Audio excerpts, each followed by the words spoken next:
When an audience goes to the theater and the lights dim and that magic moment arrives and the curtain rises, the first thing an audience sees is the setting, the scenic design. It establishes for them where they are and when they are. Is it a period piece? It is a contemporary piece. And the individual responsible for creating that aura, that vision, is the scenic designer.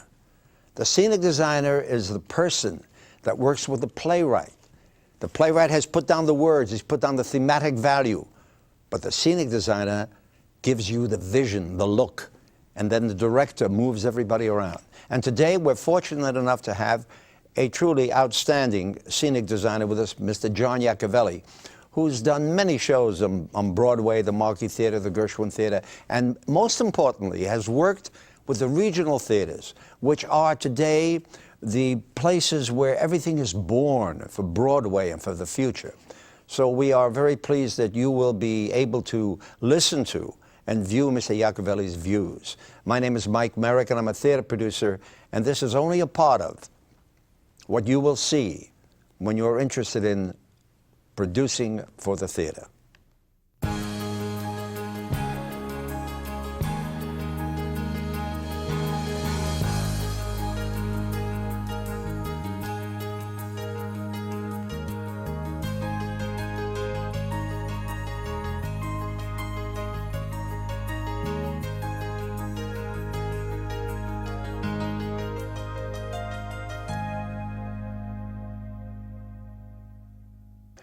I'm very pleased and gratified today to have with me as a co-host Mr. Nate Bynum.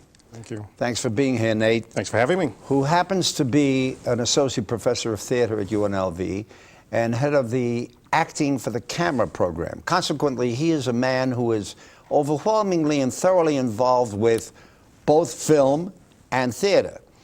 And he will make a very, very meaningful contribution this afternoon, I'm sure. And also, we will be meeting Mr. John Lacovelli, whom I had the privilege of speaking about as we started this program, the scenic designer. So, gentlemen, thank you very much. Nate, thanks a lot for hosting this with me. And John, thanks so much for being here. John, Nate, good to have you. Aren't we polite? One of the things that both Nate and I want to get into, in view of the fact that you're a scenic designer, is how does an individual such as yourself who creates these scenic designs project the vision that a playwright may have as he writes a piece? Well, I think that's a sort of seminal question for all set designers, and you start with a process, of course, and the first thing that you do is obviously read a script. Sometimes with a dance piece there's no script, sometimes with a new show there's no script.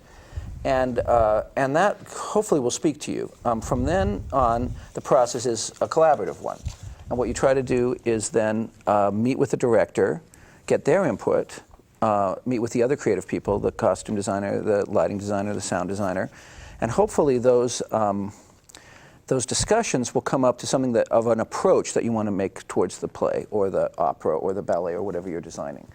And so that process is sometimes, you know, I've designed shows in like 3 days. I did a show at the Los Angeles Theater Center where they said, we lost our set, we lost our show, we need a new set, and we can get into the shop in 3 days, can you design it? We kind of all got together and did this, and it turned out pretty well. Sometimes I have months and months. I'm working on a show right now for the Magic Theater in San Francisco, and we've already been working for like 6 months on it, and it doesn't even go up till May.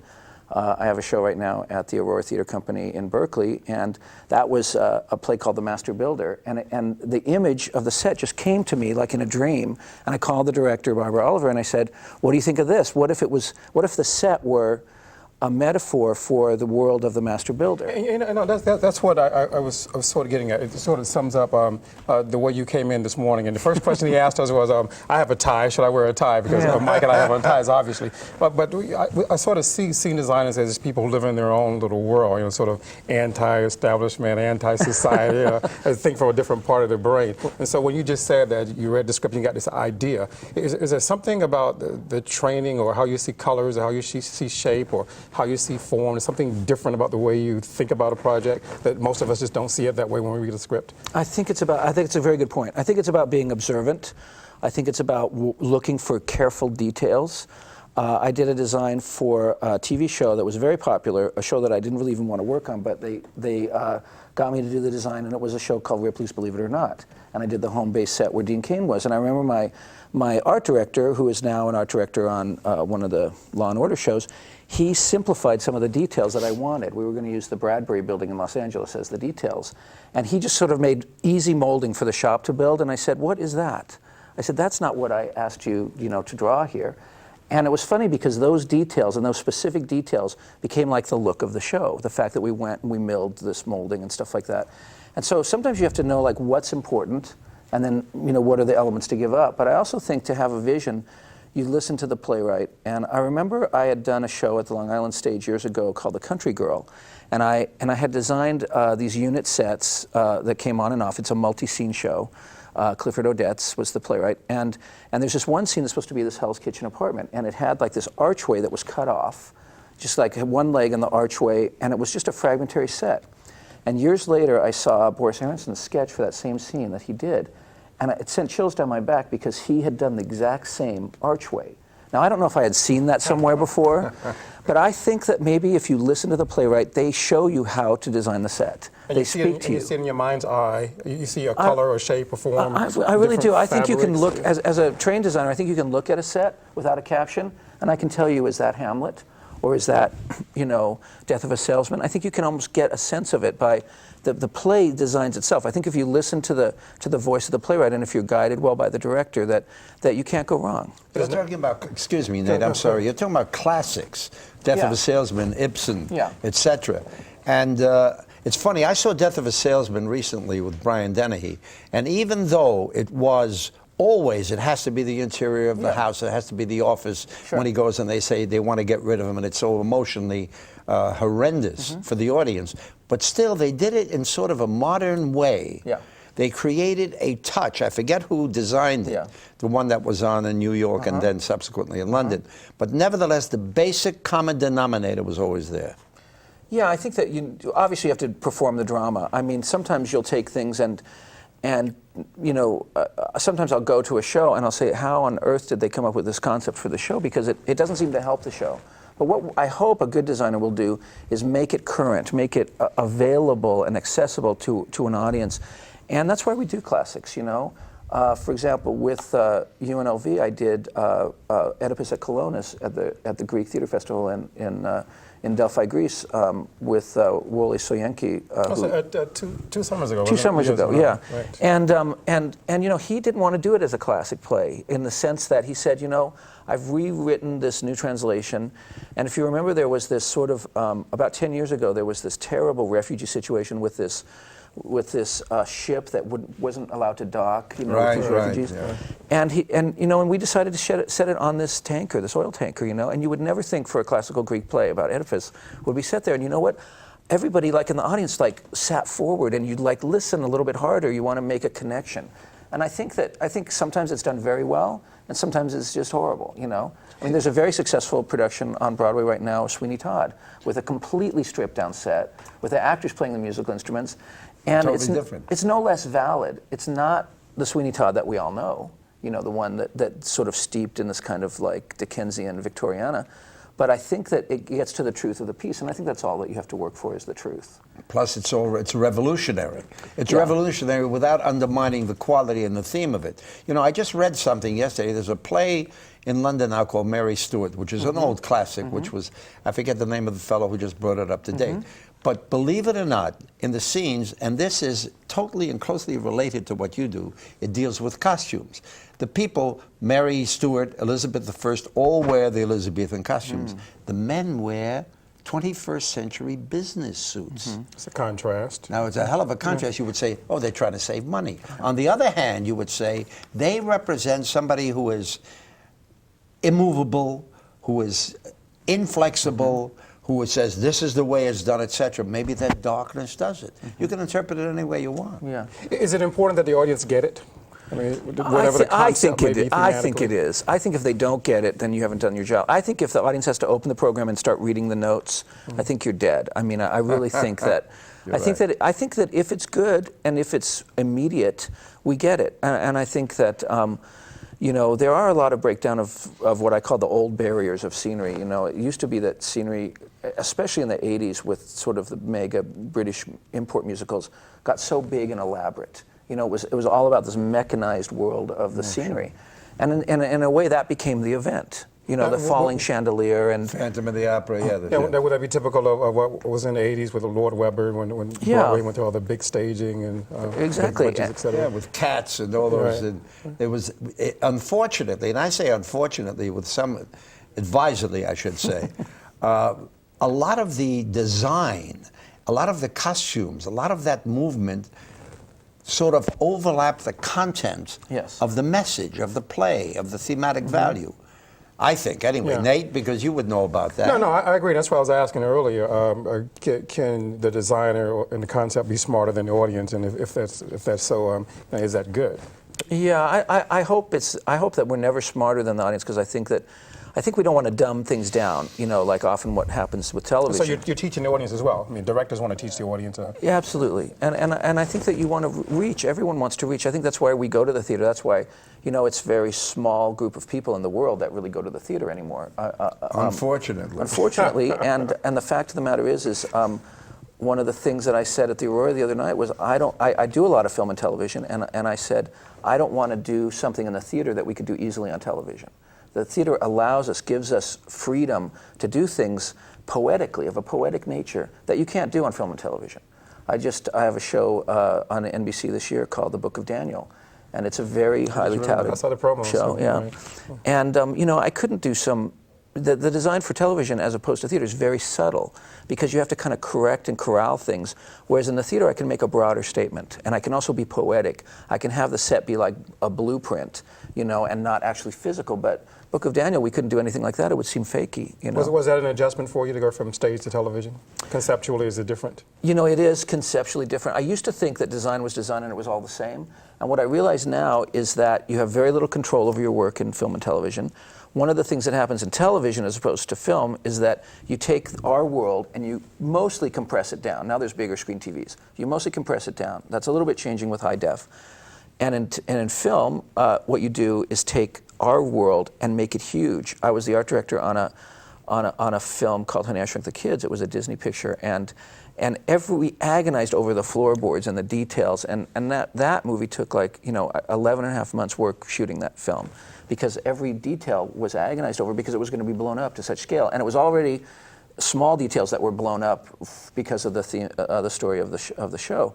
So what that taught me was, as a designer, is think about what's important. I think I have a reputation in television with the people that I work with to understand, like, what's important and what is not. Like, for example, I will rarely do anything for the floors on a TV show because we never see them. You know, we're always usually this close. And so I don't put the money there, rarely into the ceilings. So one is not necessarily easier than the others, it's just a different way. It's a different set of rules, and hopefully you have a thematic thing.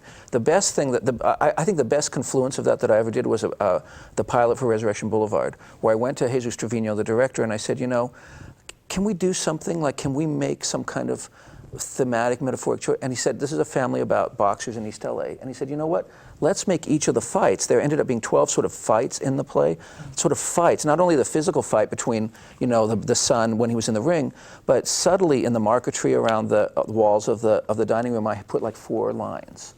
In the hotel, in the hospital room, when after he got beat up, I put lines in the glass. So you always got a sense they were in a ring. There was a fight in the street, and we had 4 things of barbed wire. So you got this kind of sense that they were always in the ring. Always within that framework. Exactly, in the ring, you know. Yes. So that was really a really wonderful experience, because I was able to kind of take some of the metaphoric things that we'd done in theater and use them in television. But let me go back to the first question I was asking, because the average person isn't going to think about things in that way. So in terms of training to acquire the expertise you have, for the students who are watching out here, you have to have a knowledge of art history, I would guess, just history altogether, some sense of color, some sense of shape and form, some expertise in all those different areas. So when you read the script, all these things come to you readily, and you can define and articulate it to the director. Am I correct? Eugene Lee says you're a master of all trades. You're a jack of all trades and master of none. You know, and it's true. You have to be a little bit of an architect, a little bit of an interior decorator, a little bit of a painter, a little bit of a prop man. You have to do all these things that, and that's what's fun about it for me. You know, I love the fact that every time I go, whether it's a TV show like Babylon 5 that I worked on for 5 years, where we created everything from scratch, to Peter Pan, a show I did with your Glen Cassale, who teaches here at UNLV. It's a new world. It's like opening a book off a shelf and getting trapped into a whole new world. And I think one of the best things that that you could say about any designer is that none of their work looks like all their other designs, because they're channeling all these different moments. You know, and I think that's the thing that I'm most proud about my career, is that it's just sort of that childlike sense of wonder that you approach every project, and how different can it be, and what's right for this project, what's the correct thing, you know? Okay, but Nate and I were talking about something, I think, prior to your arrival, and that is this. What you just said is very informative and very creative, and you use the word collaborative, which is vitally important within the framework of the theater. How much problems do you have, or have you had? Let's say a playwright says to you, I don't know, John, I don't really like it because it doesn't get the message that I want across. It's not the right thing. Or a director. When has that happened? I'm sure it has. Well, producer, Mike, I was going to ask from your point of view. Oh, no, I want to tell you about producers for 1 minute. If you're a smart producer, and I don't say I am, usually you have to defer to the director and the playwright, or you take them aside and you do not get involved with scenic design. You talk to a director and you say, because he's doing this quietly, privately, so he has to deal with the director and the playwright, not from the creative level with the producer. Any producer that interferes is making a big mistake. Okay, that answers my question. I was wondering, was he trying to satisfy the director and the producer from the... No, you know, I think the nice thing, unlike television and film, which sometimes it's a free-for-all, let me tell you, the nice thing about the theater is there's an accepted chain of command. We know that we talk to the director talks to us. If the producer has a problem, he goes to the director. I did do a show at the Pasadena Playhouse. I've done many shows at the Pasadena Playhouse, and I did a production of Jerry Herman's Show Tune. And it was with a wonderful director who I won't name right now. And we had come up with, he kind of like said things like, this wants to be, it was an amalgam of Jerry's, many of his songs, much like other shows that they've done of Jerry's hits, but like Jerry's Girls and stuff like that. And this was called Show Tune. And the set was this kind of, he said, well, make it look like the Tony Awards, make it look like an award show. So it was very sleek. And I came up with a marvelous way that these staircases came together, and there was different levels, and there was 2 pianos. And I remember we had the meet and greet with the actors that we always have at the beginning of a rehearsal process, and Jerry Herman was there, who's just a terrific person. And he looked at the set, and then he went and talked to the producers. And I realized, you know, I got to get out of that meeting, because I wanted to get out of there and not wait, because something was going on. So just as I'm at the door, you know, reaching for the door, I hear John. The minute you see them talking to producers, you know something's going on. So, and they said, come over here. And we met with Jerry Herman, and he says, you know, John, have you seen any of my shows? And I said, well, yeah, you know, Oliver Smith was my teacher at NYU, and I certainly saw Hello Dolly, and I've seen many of your shows. And he said, well, these aren't my colors. You know, very kind of quiet way. These aren't my colors. And I said, okay. And he says, you know, and I said, well, Mr. Herman, what are your colors? He says, you know, ecru and lavender and mushroom. And I thought, you know, I had kind of there was a crossroads. First of all, the director was not going to back me up. I could see it in his eyes. You know what I mean? And this is Jerry Herman. Don't help at all. You do this. Sorry. But you know, Jerry Herman, and I thought, you know what? This is a guy who's had so many hits on Broadway, and has worked with so many designers, and worked with the guy who was my teacher, Oliver Smith. And I thought, you know what? He's right. And in the theater, as a designer, you can have no ego. And I just said, you know, Mr. Herman, you're absolutely right. And he said, you know, I'd like a little bit of Art Deco in there. And so the producer says, well, he says they loved the way it worked and the way it physically was. They just didn't like the colors of it. And I thought, you know what, you're right. And you have to be, I think in the theater, you have to really be able to eat crow and say, you know what, you're absolutely right. And you know what, they said, well, what are you going to do? I said, well, I'll bring you back a different painted model tomorrow. I brought it back. It was lavender, it was ecru, it was mushroom, whatever those colors are. And he loved it. And he loved it. And you know what, it was right for the show. He was right. That's good. It's very good, and it's very creative, and it's very constructive, and it's adult to be able to say, wait a minute, that's a very good idea, and I'll move aside. One of the things you got to deal with producers, or producers say, wait a minute, is that going to be more expensive? I was wondering about the budget. That's well, right. That's something I love to play off the budget because, for example, Book of Daniel, we had good money, but we didn't have enough money even for a TV show. Peter Pan, the problem in the theater, Peter Pan was done about 8 years ago. And Kathy Rigby? The Kathy Rigby one, Glen Cassale directed. We just did it at Madison Square Garden. It's still going strong. And that said, I had to tour, and I bid it all around the country. We bid it in New York, we bid it in Florida, we bid it in California, and the shop in Canada that builds about 30% of the shows on Broadway gave us the best price. And it was like I had $350,000 for that set, which sounds like a lot of money, but for a Broadway show, it's not. I know. And it had to tour and had to do all these different things. And the shop in New York wanted $1 million. And the shop called F&D in Calgary, they said, no, we'll do it for this. So I could go to the shop in New York and get a third of the scenery, right, for the price, because the producer wasn't going to change the amount of money. Or I could go and get that. Now, later on, when the producer said, well, I wish we had another drop in Act 2, I said, well, Tom, you can have another drop, but that's another $6,000. And I'll design it for you, and all that. And so from now on, it's the drop with the pirate ship in it, and I always call that Tom's drop because Tom McCoy produced it, because he paid for it. But Tom McCoy? Tom McCoy, yeah. But the thing about it is that what you really want to do is, to me, the budget is a point of negotiation. It's like, what do we need? And I will always design within the budget. And in a way, when I was younger, I used to be so concerned about things and so upset that we didn't have enough money to do things. And I remember once getting called into the producer's office on Babylon 5, and I was saying, we can't do this, we have to have this. And he says, John, your standards are too high. And I... You ever say no because of a budget? You ever say no to a show because of a budget? I do sometimes. There's a trick in Los Angeles and in New York in small theaters. They'll say, well, okay, we have $1,000 for the set, and whatever you don't spend on the set, you can keep as your fee. Well, what kind of that means you're going to spend like $2,000 and you're going to be in the hole, you know what I mean? How can you do that? So that's kind of a trap. So maybe for those kind of shows. Right. But I for example, the show at the Aurora, literally we had, I think, $1,000 for the scenery. But I like that space. It's a small space. I like that director. I want to do that show. And I thought, I teach also at UC Davis, and I thought I can get my students involved there. And so sometimes I'll do shows for that. And it's not about the money. I realized a long time ago, if I'm working in the theater, it's not about the money. Now in television, it's about the money. I know it's not about the money. And I work in the theater. But in television, it's about the money for me, because then I can say, well, this allows me to work in TV, which I love, and also do theater. So it's sort of a way to make it work. But you got to have something paying the bills, No question. You mentioned something earlier, before we were on camera, about a story that you had in mind pertaining to a playwright who didn't see the vision the way you saw the vision. Can you tell us about that a little bit? Yeah. Well, what you try to do, I think, I've done a lot of new plays, and what you try to do is talk to the director and speak to them, and hopefully the playwright won't interfere too much. But I've done a couple of shows where the playwright was so insistent on things, and again, I did a show at Berkeley Rep, which was a Donald Margulies play called Dinner with Friends. Dinner with Friends. And I knew, I'd seen kind of the disaster that the set was, because it was a multi-scene show that had to happen very quickly. And they didn't do a turntable at South Coast Rep when they did the original production. And then they did it on Broadway or off Broadway, and they did a turntable. And he says very strongly in the thing, well, this director I was working with, who I've worked with many times, who's a very good director, he didn't want to use a turntable.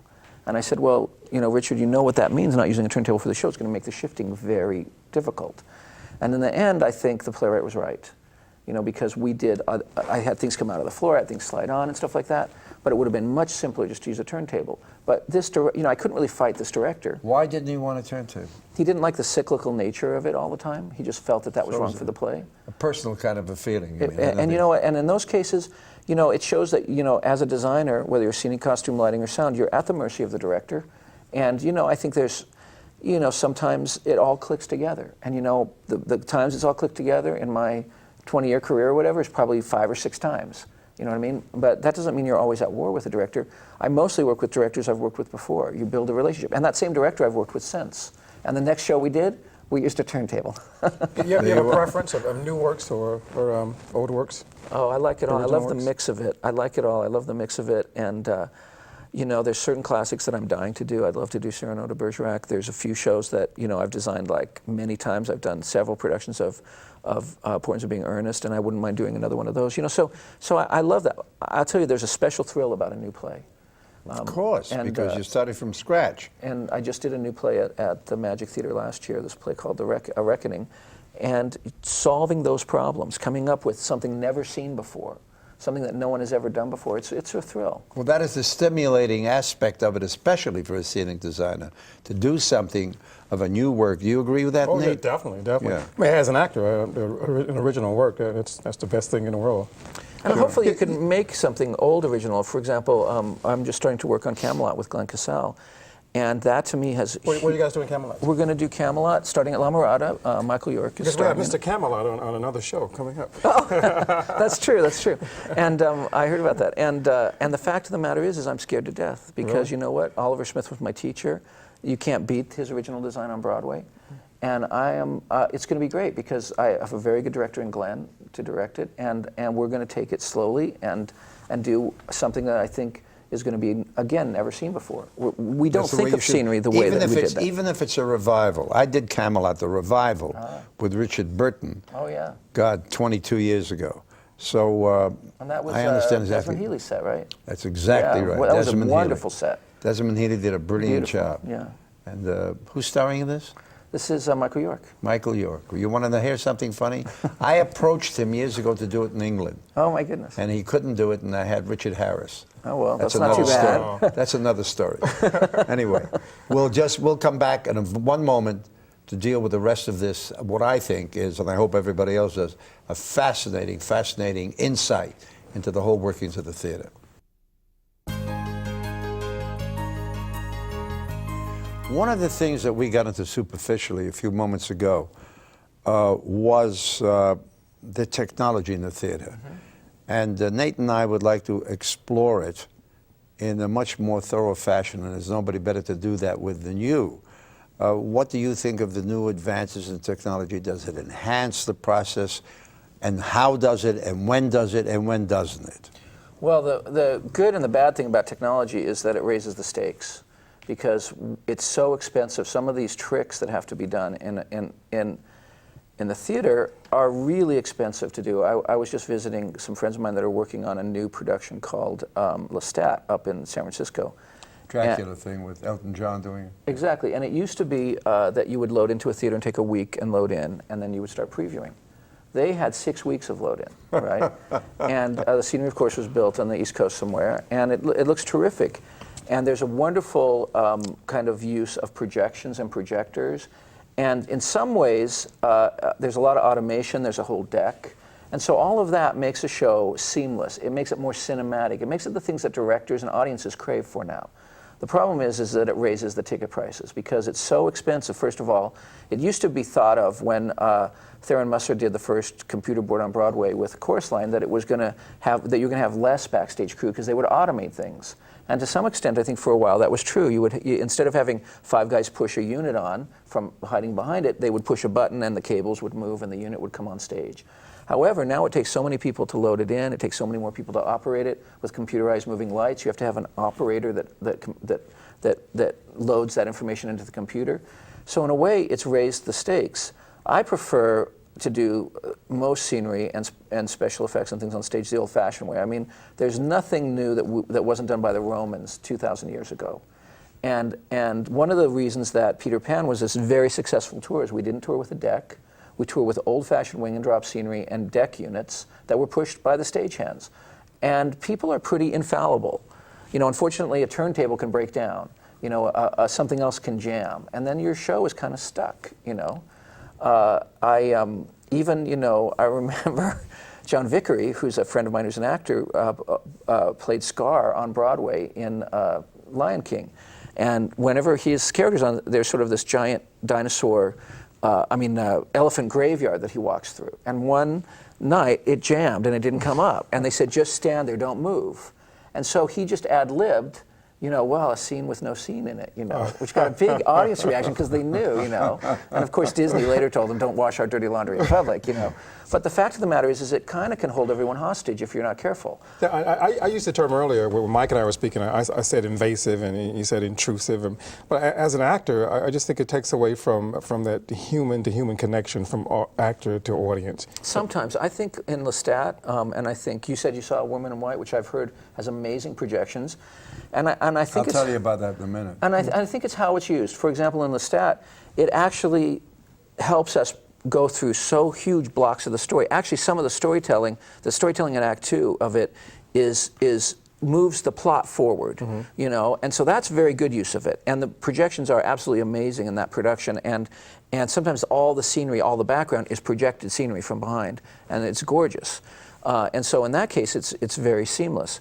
There was a production on Broadway a couple of years ago called Jane Eyre, where John Napier had come to Las Vegas and seen O, and seen that big circular rig in O. Yeah. And he took out all the fly systems at the theater at the Plymouth, and he put in this big circular thing.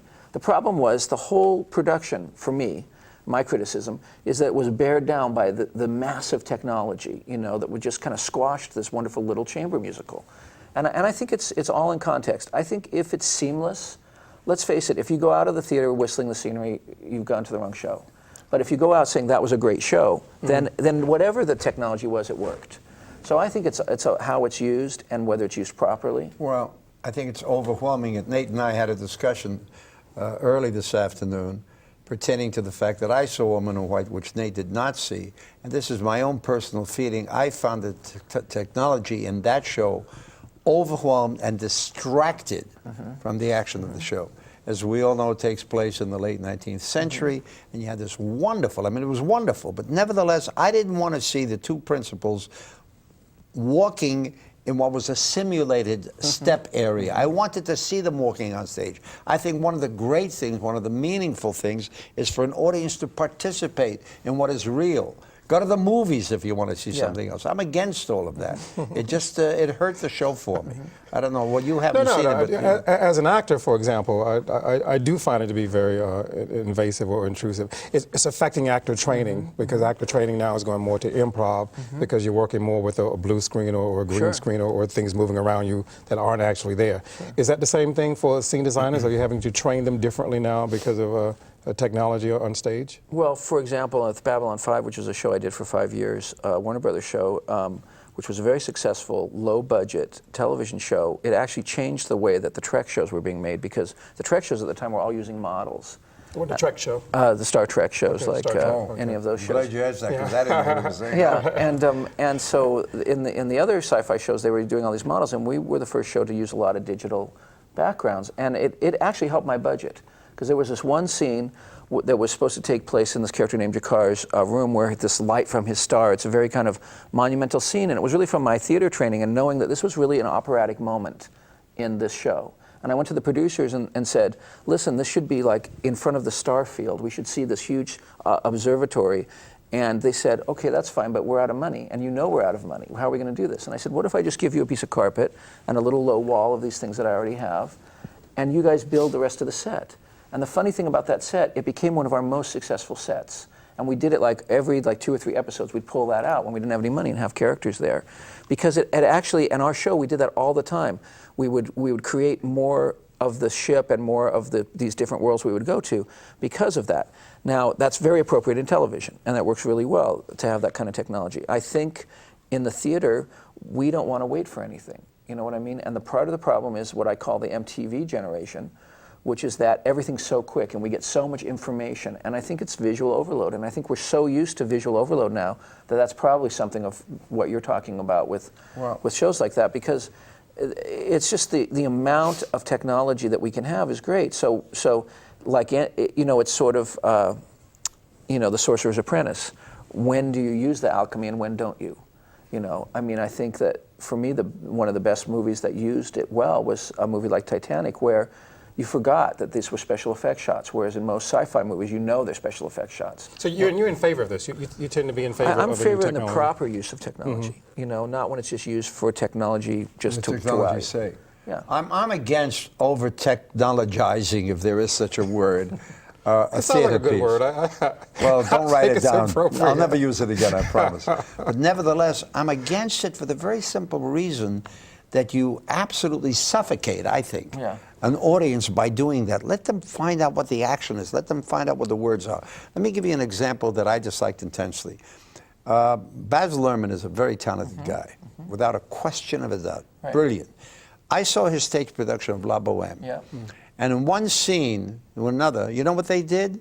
The audience didn't get up. All of a sudden, they moved the sets around, and they had stagehands walking out on the stage with the earphones on, etc., saying, okay, move this over here. And I didn't know what in heaven's name was going on. And they let the audience in on it. Why? I think they couldn't figure out a way how to do it like this, 1, 2, 3. So they did it that way. I resented it. I think what you do is you break down that fourth wall, you take the magic away, and you're letting an audience into the sight, the insight of how it's done, and it deprives them of the feeling of, oh my goodness, it happened, and I'm in the theater. Nate, I mean, I don't know if you agree with that. No, I think personally some of it affects fourth wall realism, which is some of the magic of theater itself. We're creating a new program here, entertainment engineering, and I think it has something to do with computer animation, and I guess the scene designers will be taking part in those particular courses.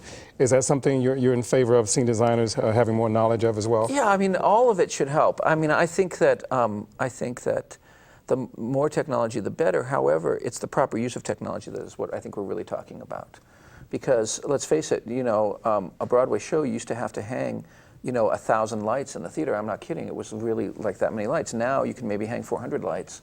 They're moving smart lights. They can change the gels by themselves. They can refocus, and pretty seamlessly without you knowing that they're doing that. And I think that technology is a good thing when properly used. And I feel that, you know, very excited about the entertainment engineering program here. And I think that that is where most tech, I don't think that we'll in the future really be calling, you know, stagecraft anymore. I think we'll be calling it entertainment engineering. I think stagecraft is a 20th century, 19th century word that is going to fall away. Really? Didn't it move from stagecraft to scenography at one time, and now we're moving to some... Scenography is sort of the, and still in Europe. Scenography. Yeah, scenography is still the word in Europe, and you know, in London and in England and in Europe, often there is a scenographer who often designs all sets, lights, and costumes. Part of the way the commercial theater developed in the U.S. is that we don't have time to do all three things. Sometimes they, you know, in state-subsidized theaters of Eastern Europe and of Europe, they will take 6 to 8 months to do a show, and then the set designer sits in all the rehearsals, and then eventually they do the scenery and the costumes and sometimes the lighting. And the term scenography rarely caught on in the U.S., and that was sort of a short-lived sort of 1980s, early 90s thing that is welcome. It's certainly a welcome concept, but it was just partly the way the unions are structured, and partly we're very compartmentalized here, because when you get together a show and you say we have 6 weeks to put this up, that's a full-time job for the scenic costume or lighting designer. And I may be dating myself because it was European professors I was studying under. No, so it's okay. This isn't dating. Understood. Does that change the budget as well? Is that more of a budget for this new automation, or is it less of a budget? You know, I always like to think that, you know, whenever I'm designing a show, I see like where is the canvas that this is going to be put on? Is it going to be put on a little, you know, 300-seat theater at the Aurora Theater in Berkeley? Is it going to be done as a tour that goes to, you know, 1,200-seat theaters? What's the canvas this is? Well, I just did Casablanca, which is a ballet that we did with Warner Brothers. John Clifford was the choreographer. He's one of Balanchine's proteges. And we did it at the Great Hall of the People in Beijing. And that theater is one of the biggest theaters in the world. It seats 10,000 people. That's all? So the scenery had to be over scale. Of course. And now we're going to tour to Australia, and I'm going to scale down the scenery, actually, because it doesn't ever need to be that big. We never need to be in a theater that looked like an airport hangar, you know what I mean? I mean, that's a whole other story, and that was crazy, but, you know, we built the set and painted it in China, in shops, and it was a lot cheaper. But the quality was like what I would say, I call it 1930s stagecraft. Because why? What do you mean? Why? The casters were cheap and bad. The things were built improperly, and we couldn't even get them to build it right. They used materials that we can't use for fire codes now in the U.S. So, you know, it was magnificent being in China, and it was a great experience, and scary as hell, you know, as far as getting the show up. But why was that? Well, the Great Hall of the People's like, you know, performing. It would be like taking that production of La Boheme to the White House and doing it in the East Room. You have to go through 2 doorways, and you have to go through metal detectors. Even the spools of wire that we brought in had to be unspooled and put in, like just the wire, through their metal detectors.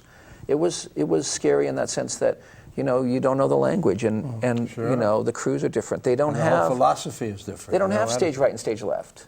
They just don't have that concept, which to me seems crazy. But they don't call I didn't stage know right that. and stage Did you know left. that? No, I did not at all. No, it was wild. And then, you know, there's a piece of red tape on the floor that I was going to go pull up, and they said, don't do that. That's where Mao stood. You know what I mean?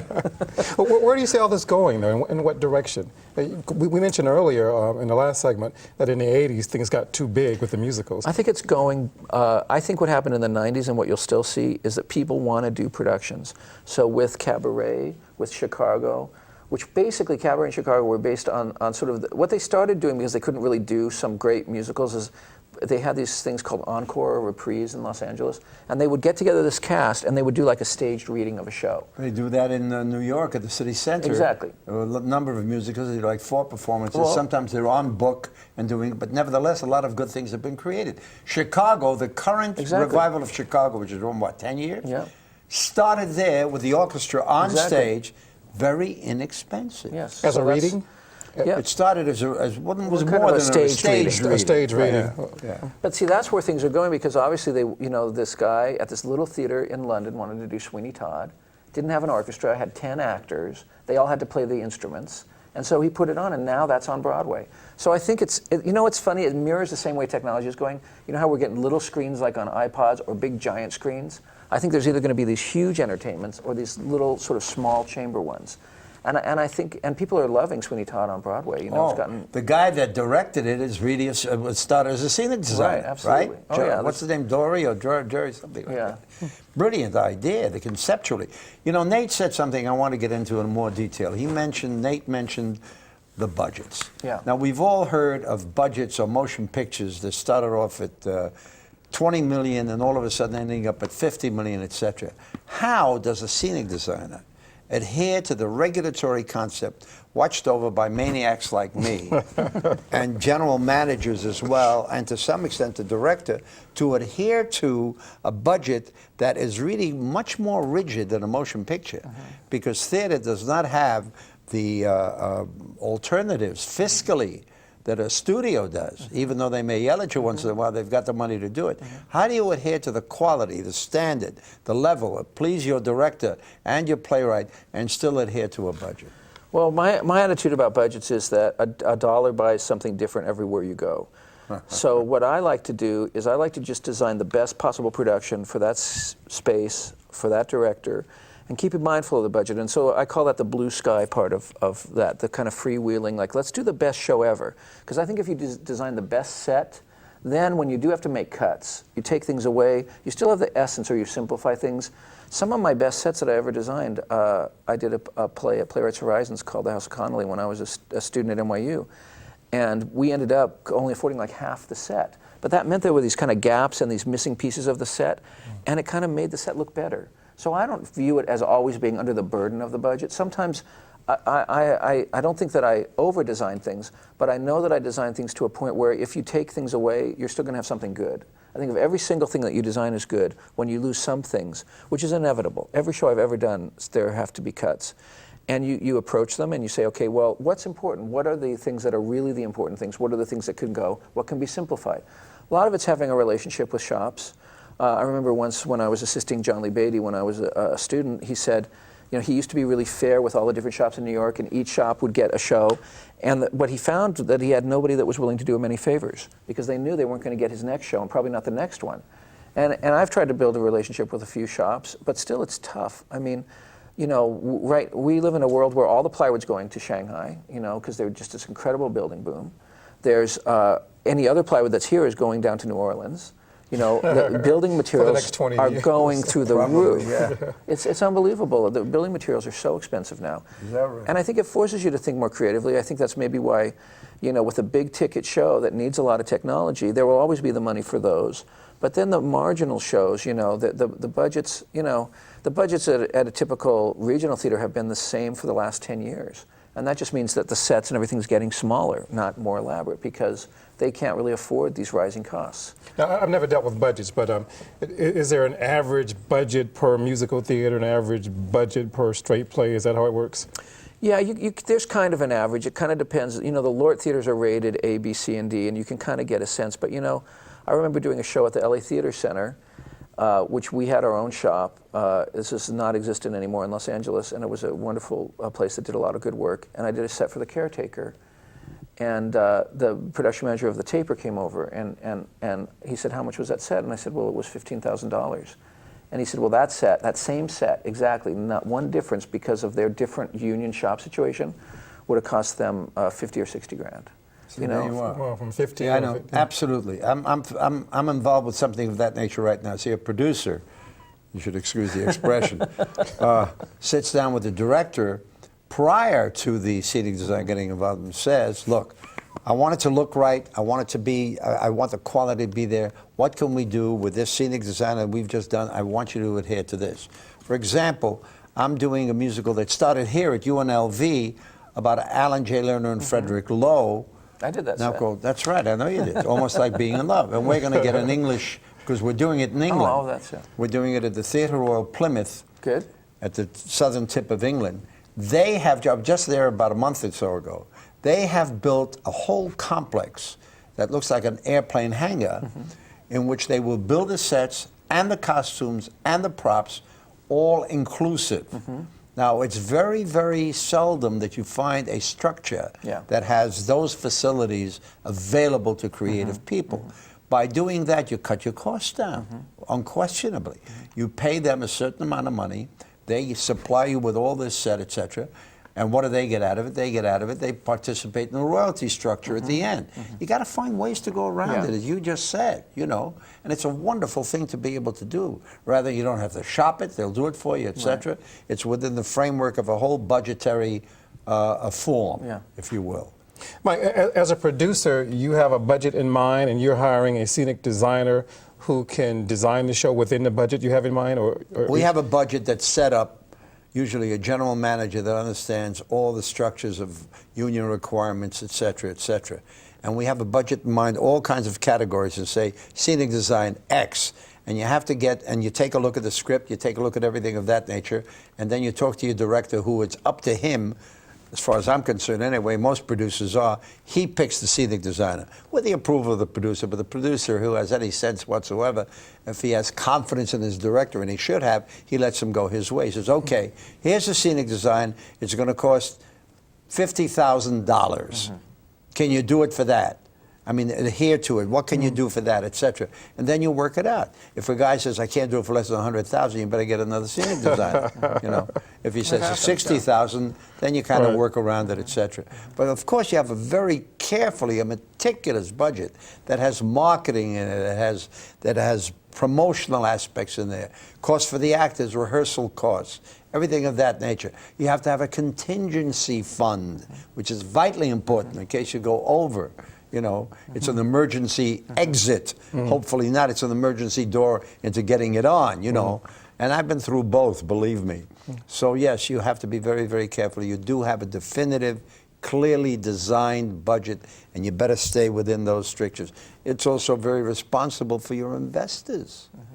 A guy invests a certain amount of money, and suddenly the budget goes like this. There's no such thing really anymore in the United States as an overcall. Where you used to go to, you're an investor, I say, you put in 100,000 and another 100,000. You're going to say bye-bye or whatever, you know.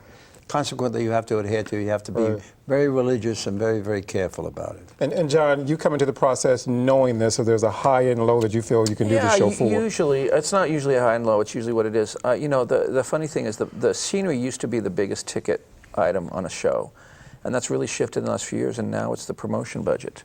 You know, because it costs so much for the New York Times ads and for other ads. And so, you know, usually you're told the budget. Sometimes, in cases of certain shows, you'll get, you know, more money. Usually people will come back to you and say, well, we actually have to do this for less. You know, so it's a malleable thing. Well, naturally, it is a malleable thing. And you're right about the marketing because it's changed so radically. You're getting into internet now. A lot of people, a lot of shows are doing less print advertising than they've ever done before because a double truck, 2 big pages of the New York Times, I hate to tell you what it costs you. Unbelievable. $50,000. Yeah. Wow. I'm talking about a double, let's say, on a Sunday or whatever it is. Consequently, I have been dealing with advertising agency, Coin in New York, best-known advertising agency in the country, etc. They have found alternate methods. Yeah. I mean, lately, for example, they put products on a stage, and the people with the products pay the production a certain amount, etc. If it has product promotion, etc. It's an education every day. You got to keep up with it all the time.